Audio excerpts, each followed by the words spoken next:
You haven't seen the Rosenberg children, the two boys, since the trial? Mm-mm.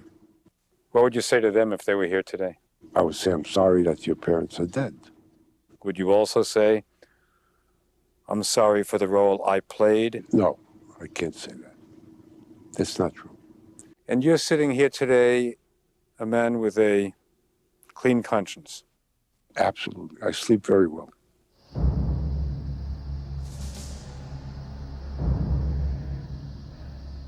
My parents were arrested when I was 3. They were killed when I was 6. My name is Robert Meeropol, but I was born Robert Rosenberg.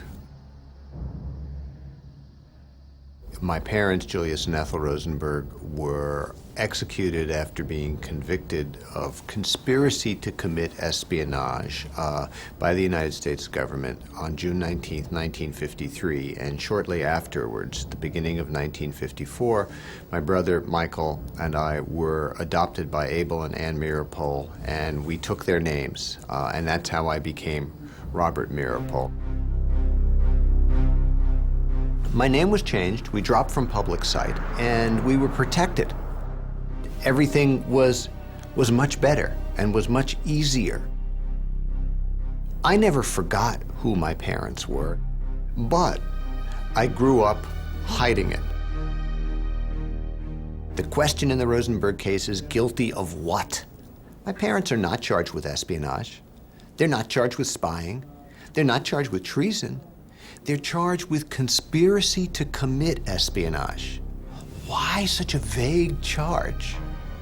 Why not charge them with stealing the secret of the atomic bomb? So it's quite possible that neither Julius nor Ethel Rosenberg had anything to do with the atomic bomb, that Ethel Rosenberg had nothing to do with spying, and that Julius Rosenberg was still guilty of some sort of conspiracy to commit espionage. Why did they kill them? Here at the New York Times, I was a reporter. I figured I would write a news story that would solve the whole case once and for all. So many books have been written about this case, and so many books have told people what to think. I wanted to write a book in which people could think for themselves, in which I presented as many of the facts that I could possibly gather and let people draw their own conclusions, both about the case and also about the behavior of the people in the case.